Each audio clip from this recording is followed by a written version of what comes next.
তালায় গাঁজাসহ 2 যুবক আটক, মোটরভ্যান জব্দ। তালা উপজেলা থেকে শাহিনুর ইসলাম পাঠানো ভিডিওচিত্রে বিস্তারিত দেখুন। সাতক্ষীরার তালা উপজেলার সদর ইউনিয়নের আটারি গ্রামে গাঁজাসহ 2 যুবককে আটক করেছে পুলিশ। আজ মঙ্গলবার 12 মে সকাল 10টার দিকে আটারি বারৈহাটি সরকারি প্রাথমিক বিদ্যালয় সংলগ্ন মোড় থেকে তাদের আটক করা হয়। এই সময় মাদক বহনে ব্যবহৃত একটি মোটরভ্যানও জব্দ করে পুলিশ। আটককৃতরা হলেন আটারি গ্রামের মাহমুদপাড়া এলাকার মোহাম্মদ বকুল মাহমুদের ছেলে মোহাম্মদ রাজু মাহমুদ 22 এবং একই গ্রামের মোহাম্মদ কামরুলের ছেলে মোহাম্মদ আবির 21। স্থানীয় সূত্রে জানা গেছে, এলাকার চিহ্নিত মাদক ব্যবসায়ী কোহিনুরের কাছ থেকে গাঁজা কিনে ফেরার পথে ওই 2 যুবকের গতিবিধি দেখে স্থানীয়দের সন্দেহ হয়। গ্রামবাসী তাদের আটকে রেখে তালা থানা পুলিশকে খবর দেয়। সংবাদ পেয়ে এসআই তপনের নেতৃত্বে পুলিশের একটি টিম দ্রুত ঘটনাস্থলে পৌঁছে তাদের হেফাজতে নেয়।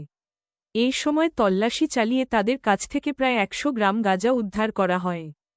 স্থানীয় বাসিন্দারা অভিযোগ করেন, কোহিনুর দীর্ঘদিন ধরে এলাকায় মাদকের সিন্ডিকেট নিয়ন্ত্রণ করছে। তার মতো আরও কয়েকজনের প্রভাবে এলাকায় নিয়মিত মাদক সরবরাহ চলায় যুবসমাজ ধ্বংসের মুখে পড়ছে। আটারি গ্রামসহ পুরো ইউনিয়নকে মাদকমুক্ত করতে প্রশাসনের নিয়মিত অভিযান ও কঠোর নজরদারির দাবি জানিয়েছেন এলাকাবাসী। তালা থানার officer in charge OC Shahidul Islam ঘটনার সত্যতা নিশ্চিত করে জানান, আটককৃতদের কাছ থেকে 100 গ্রাম গাঁজা উদ্ধার করা হয়েছে। তাদের বিরুদ্ধে মাদকদ্রব্য নিয়ন্ত্রণ আইনে মামলা দায়েরের প্রক্রিয়া চলছে। মাদকের বিরুদ্ধে পুলিশের এই জিরো টলারেন্স নীতি অব্যাহত থাকবে বলেও তিনি জানান।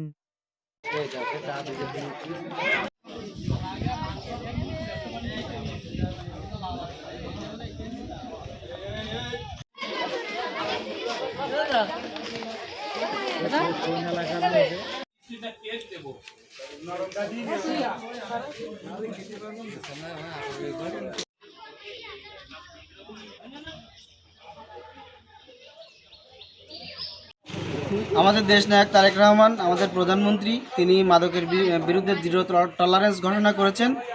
আমরা তার ধারাবাহিকতায় আমাদের 18 গ্রাম আমরা মাদক মুক্ত একটা গ্রাম চাই। আমরা সবাই সচেষ্ট আছি, সাধারণ পাবলিক, আমরা সাধারণ মানুষ সবাই গাঁজার বিরুদ্ধে।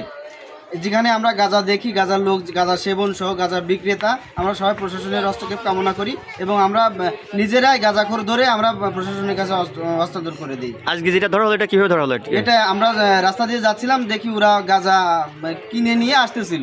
তখন আমরা তাদেরকে কিছু জিজ্ঞাসাবাদ করার ফলে গাঁজাটা আমাদের দেখানোর পরে আমরা প্রশাসনের দৃষ্টি আকর্ষণ করি।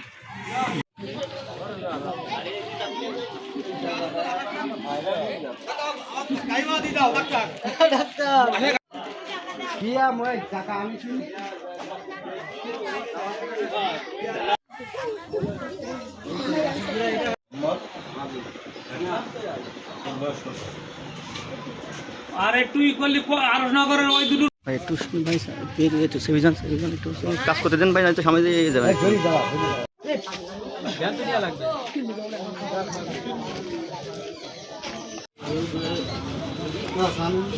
চিনি ছাড়া দেবো, চিনি ছাড়া দিও, চিনি ছাড়া দে একটা